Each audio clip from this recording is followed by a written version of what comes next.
Good morning, students. Myself, Professor Hiral Bausar from Rafael College, Vapi, and I am going to teach you subject Environmental Science. In last session, we discussed our new topic, that is the water resources, in which we discussed the types of fresh water and the utilization of water.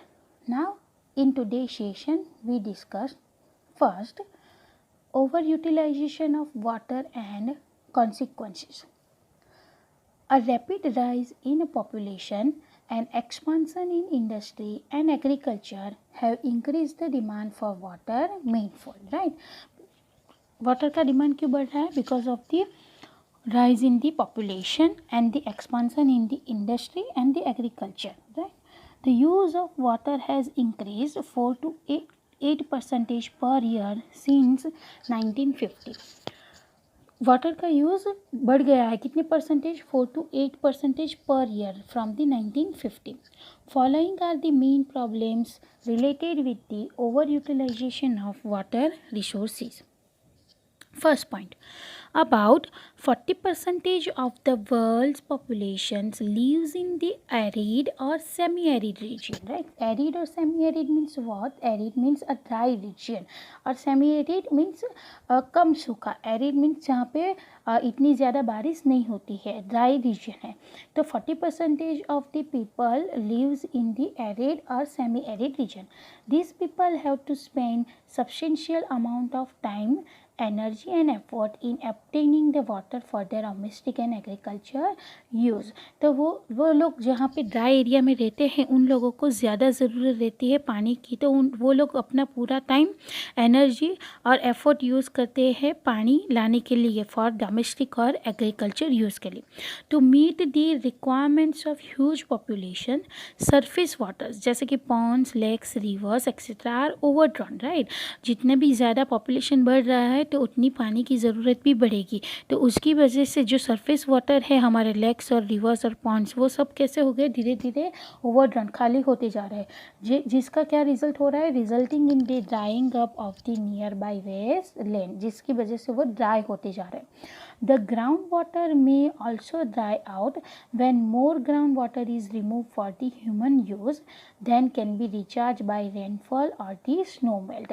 Groundwater भी dry हो रहे हैं because the over use हो रहा है ground water का, human use purpose के लिए उसे निकाल रहे हैं. उसके सामने क्या हो रहा है, रिचार्ज नहीं हो रहा है बारिश. और अगर वो रिचार्ज कैसे होगा, बारिश होगी और स्नो मेल्ट होगा तभी वो रिचार्ज होगा, राइट? अगर हम उसका ज़्यादा से ज़्यादा यूज़ करते जाएंगे तो वो भी धीरे धीरे ड्राई होते जा रहे हैं.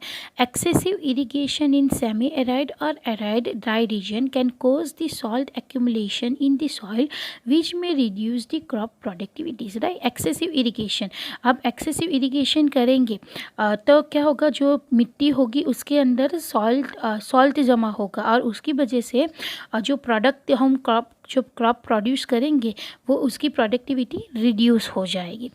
51, the continuous depletion of ground water along the coastal region often leads to the movement of the saline sea water into fresh water wells, spoiling their water quality. Right? Continuous depletion of ground water, अगर ground water का continuous हम use करते जाएंगे तो उसका वो धीरे धीरे सिंक होता जाएगा, ख़त्म होता जाएगा. कहाँ पे, तो जहाँ पे कोस्टल एरिया है, कोस्टल एरिया पे अगर वो ख़त्म होता जाएगा तो उसके साथ क्या होगा, कोस्टल एरिया का जो सैलाइन वाटर, जो खारा पानी है वो हमारे वेल, जो कुएँ के अंदर जो फ्रेश वाटर है उसके अंदर वो मिक्स हो जाएगा, तो वो फ्रेश वाटर की क्वालिटी चेंज, स्पॉइल हो जाएगी. Tidal mouth of river, right, estuaries, that means जो सी के जो टाइडल रहते हैं, वेव्स रहते हैं, right, also becomes more saline. वो कैसे होते, उसके अंदर नमक रहता है, right, saline, and hence the less productive when surface water is overdrawn. Then the next point is, okay, that this is the overutilization of water and consequences. Now the next point is effects of over use of ground water का क्या effect हो रहा है, over use कर रहे हैं तो उसकी इफेक्ट क्या हो रही है। Over use of ground water has following ill effects. First, lowering of water table क्या हो रहा है हमारा, लोअर हो रहा है। तो ground, there are two types of water, fresh water, ground and surface, right. तो जो ग्राउंड वाटर है वो क्या हो रहा है, अगर हम ज़्यादा से ज़्यादा यूज़ करेंगे तो वो वाटर टेबल हमारा लोअर होता जा रहा है, अगर उसके सामने रिचार्ज नहीं करेंगे तो।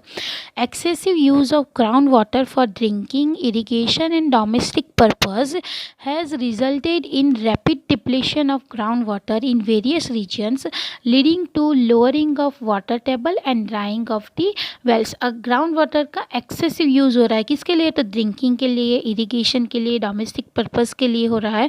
तो उसकी वजह से हमारा ग्राउंड वाटर क्या हो रहा है, वाटर टेबल और जो कुएँ हैं वो सब ड्राई होते जा रहे हैं। The lowering of water table would cause a sharp decline in the future agriculture production. Second is a ground subsidence. When the groundwater withdrawal is more than its recharge rate, अगर ground water का withdrawal ज़्यादा हो जाएगा, उसके सामने recharge नहीं होगा, recharge rate कम होगा। तो रिचार्ज कैसे होता है वो, तो रिचार्ज ग्राउंड वाटर होता है बाय द रेनफॉल और स्नो मेल्ट और रेनफॉल की वजह से ग्राउंड वाटर रिचार्ज होते हैं। The sediments in the aquifer becomes the compacted. अगर ग्राउंड वाटर विड्रॉल ही करते जाएंगे तो वहाँ पे जो वो क्या बन जाएगा, धीरे धीरे वो जगह मड जैसा हो जाएगी, मिट्टी कीचड़ बन जाएगी वहाँ पे। It is called the ground subsidence. It results in sinking of overlaying land surface which may damage the buildings, destroy the water supply, reverse the flow of sewers and the canals and the tidal flooding. तो उसकी वजह से क्या होगा, हमारा जो surface का लेन है वो डैमेज हो जाएगा, बिल्डिंग डैमेज हो गई, डिस्ट्रॉय, वाटर सप्लाई डिस्ट्रॉय हो जाएगा, और जो टाइडल फ्लड और कैनल है उन सब के वो जो फ्लो है वो रिवर्स हो जाएंगे, राइट। तो these are the effects of over use of ground water. Now the next topic is conservation of water. Water को कैसे हमें कंजर्व करना है, right. Some of the methods of conservation and management of water resources are as follows, right. First of all is हम daily use करते हैं water का, तो हमें उसको कम करना है। जैसे कि सुबह उठ के आप लोगों ने ब्रश किया तो क्या नल छोड़ देते हैं खुला ही, ऐसा नहीं करना है, राइट। तो हमें हमारे वाटर को कैसे सेव करना है, जितनी ज़रूरत है उतनी ही यूज़ करना है।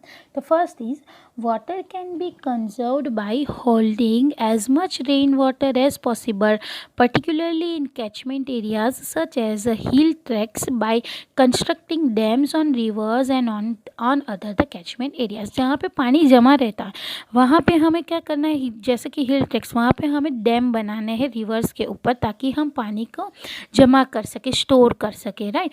या फिर आपको हमारे आप रेन जो बारिश का पानी रहता है, रेन वाटर रहता है, उसको भी आप स्टोर कर सकते हो टैंक बना के, राइट, ओके।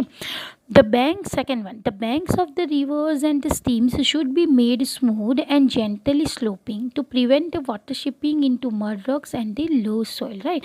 जो नदी, जो रिवर्स है, रिवर्स और नदी का जो किनारा है वो हमें स्मूथ बनाना है, स्लोपिंग बनाना है, ताकि मड रॉक जो कीचड़ है उस और जो हमारा सॉइल है उसमें पानी थोड़ा थोड़ा जाता रहे, ऐसे बनाना।